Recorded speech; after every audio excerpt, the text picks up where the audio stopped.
क्योंकि शहर का इंफ्रास्ट्रक्चर बर्बाद करने में कहीं ना कहीं दादा भुसे या शिवसेना का हाथ रहा है, इससे हम कभी इनकार नहीं कर सकते। अगर दादा भुसे या शिवसेना ईमानदार होती तो हम 70-80% टैक्स देने वाले को कम से कम 50% का काम हमें दिया जाता, मगर ऐसा काम नहीं दिया गया। जो ब्रिज की बात की जाती है, राम सेतु ब्रिज हो या मौसम ब्रिज हो या सांडवे ब्रिज हो, लेकिन अव्वल दिन से मौलाना अब्दुल हमीद नुमानी साहब के नाम से जो नुमानी पुल था, जो कि मुसलसल इस्तेमाल में है, उस वक्त की कांग्रेस पार्टी ने उस ब्रिज के ऊपर बदउनवानी की और ये हमने हर वक्त साबित किया। यहाँ तक के असेंबली इलेक्शन में वो ब्रिज नुमानी पुल का कहीं ना कहीं असेंबली इलेक्शन में एक टर्निंग पॉइंट बना। वहाँ ख्याबान निसाज चौक पे एक पंचायत बैठी, उस पंचायत में मैं खुद हाजिर था, मुझ पर केस भी हुआ और वो असेंबली इलेक्शन का टर्निंग पॉइंट था।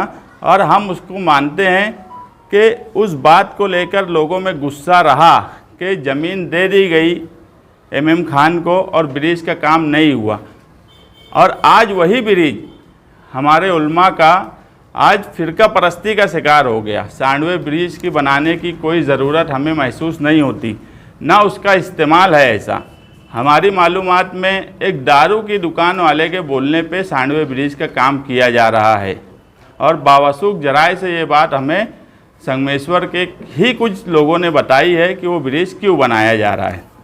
आज सांडवे ब्रिज की अपनी एक तारीखी हैसियत है। इस शहर में हमेशा बारिश होती है तो एक बात इस शहर में बोली जाती है, हर शहर, कोई शहर अगर बहुत तरक्की भी करता है तो कुछ चीज़ों को जो अपनी तारीखी हैसियत रखते हैं उसे छोड़ दिया जाता है। और हम मानते हैं कि सांडवे ब्रिज उसी तारीखी हैसियत का एक हिस्सा है। ना वहाँ कभी कोई हादसा हुआ, ना ही कभी वहाँ ऐसी कोई ज़रूरत महसूस की गई। सांडवे ब्रिज का काम करने के बजाय अगर नुमानी ब्रिज का काम किया गया होता तो हम मानते कि हाँ, हमारे शहर में कोई कामकाज किया जा रहा है। हमारे यहाँ अभी भी मुतालबा जो लोग काम कर रहे हैं उनसे भी और प्रशासक कॉरपोरेशन के उनसे भी यही रहेगा कि सांडवे ब्रिज के बजाय नुमानी ब्रिज बनाया जाए।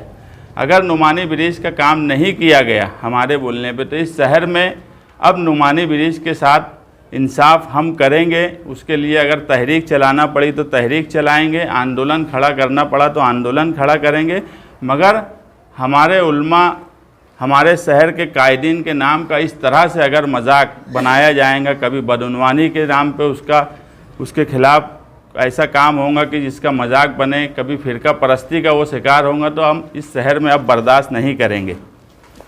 मालेगांव शहर हमेशा से अपना एक मुकाम रखता था, फ़िरका परस्तों के खिलाफ बोलता था। 12 नवंबर का एक वाक़या भी हुआ, इस शहर ने देखा कि उसमें क्या हुआ, किसने क्या किया।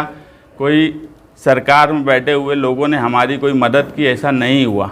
मालेगांव के माजी में जो नहीं हुआ वो इस शहर में हुआ है, तो हम इन सब बातों को भूल नहीं सकते।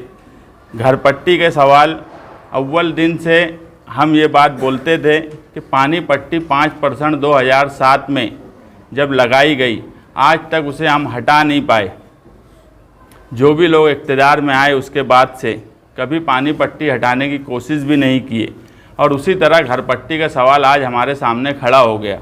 तुम अपने वक्त में ठहराव करेंगे, उसके बाद ठहराव हुआ,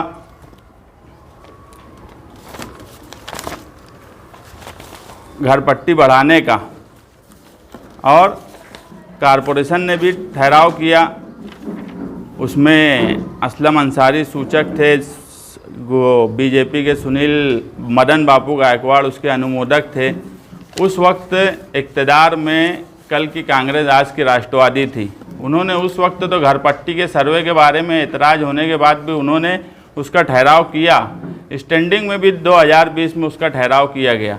जब इनका वक्त आता है ये ठहराव करते हैं, और आज जब प्रशासक बैठ गया तो ये उसके ऊपर ऑब्जेक्शन लेते हैं या जुलूस और धरना करते हैं, तो ये बात हमारी समझ के बाहर है। इस तरह का घड़ियाली आंसू बहाना, जब तुम्हारे पास मौका रहा तो तुमने फ़ायदा पहुंचाने का काम किया और उस वक्त एलानिया बोला।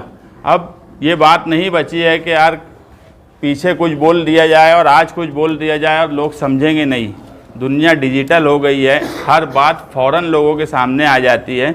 इस शहर में अगर वो सोचते हैं कि बेवकूफ़ शहरियान को बना दिया जाएगा तो अब ऐसा मुमकिन नहीं बचा, क्योंकि लोगों के सामने हर बात बोली हुई लोगों के सामने रहती है। और उस वक्त इन्होंने कोई भी ऐसा काम नहीं किया 5 साल में जहां पर इनके खिलाफ़ या फ़िरका परस्तों के ख़िलाफ़ कोई बात की जाए। वक्त आने पे 5 साल बजट, आज ऐसा था कि हम वो डिटेल भी दे सकते थे, लेकिन प्रेस कॉन्फ्रेंस बहुत बड़ी हो जाती। आने वाले वक्त में हम 5 साल का बजट किस तरह से, जनरल बजट नदी के उस पार कितना गया और नदी के इस पार कितना लगा, उसका हिसाब किताब भी आवाम के सामने हम पेश कर देंगे। हमारा सिर्फ बोलना या मुतालबा ये है कि इस शहर को अगर बचाना है तो बदउनवानी और फ़िरका परस्ती दोनों से दूर रहना ज़रूरी है। जो सरकारें हिंदुत्व के नाम पे बनी हैं, जो लोग आज जो सरकार मस्जिद और मदरसा, जिस तरह योगी सरकार यूपी में मस्जिद और मदरसे का सर्वे करने की बात बोलती है, ये सरकार उस तरह की बात बोलती है। जो मामला इस शहर में बाबरी मस्जिद और राम मंदिर को लेकर रहा, हमने हमेशा बाबरी मस्जिद को यही बोला कि बाबरी मस्जिद जो गिराई गई या शहीद कर दी गई वो कानून के हिसाब से भी गलत था और जमहूरियत में भी वो चीज़ गलत थी।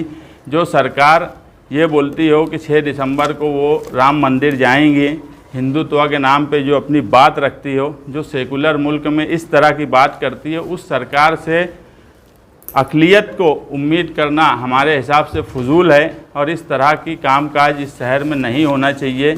हमने हमेशा से ये कहा है कि शहर तरक्की उसी वक्त करेगा जब माजी के हमारे लीडरान जिस तरह से कामकाज किया करते थे उस तरह से कामकाज किया जाए। हर पार्टी अपनी एक आइडियोलॉजी और एक उसूल लेके चलती है, मगर जब शहर में आइडियोलॉजी और उसूल को किनारे कर दिया जाए और आइडियोलॉजी का झंडा ही ना लिया जाए, जब जिसकी समझ में जो आए वो करे और आवाम अगर वो चीज़ें नहीं समझती होंगी तो ये शहर के लिए नुकसानदेह है। हमें हमारी आइडियोलॉजी को कभी भूलना नहीं चाहिए, हमें हमारे उसूल को कभी भूलना नहीं चाहिए। अगर हम ये बात बोलने लगेंगे कि यार वो काम करेंगे, अगर वो काम करने की नौबत उनकी रहती तो इसी 100 करोड़ में वो चीज़ सामने आ जाती। कल तो यही लोग बोलने लगेंगे कि यार अगर बीजेपी सेंट्रल में बैठी है वो काम करेंगी इसलिए उसको वोट दे दो। तो इस तरह की बात हम किस तरह बर्दाश्त कर सकते हैं और किस तरह सुन सकते हैं, जो कभी मुसलमानों के फ़ायदे के लिए कोई काम नहीं करती। फ़ायदा छोड़ो, हर वक्त नीयत ये होती है कि किस तरह से मुसलमानों का नुकसान किया जाए। ऐसी पार्टियों के साथ तालमेल बनाना इस शहर के लिए नुकसानदेह है। हमें अगर इस शहर की तरक्की चाहिए, इस शहर का डेवलपमेंट चाहिए, तो हमें हमारा हक 100% जो हमारा हक है, हमें ना भीख चाहिए ना हम कुछ ज़्यादा मांगते हैं।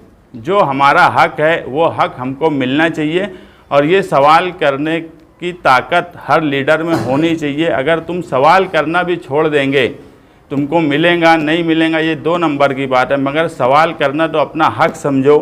इस शहर का एक आम आदमी हो या लीडर हो, अपने हक के लिए सवाल करना चाहिए। और जिस दिन सवाल करना भी बंद हो गया उस दिन जमहूरियत का कत्ल होगा और ये शहर में हम नहीं चाहते कि जमहूरियत का कत्ल हो। इंसाफ हमें मिलना चाहिए, जिस तरह से हम टैक्स भरते हैं उस तरह से हमें इंसाफ मिलना चाहिए।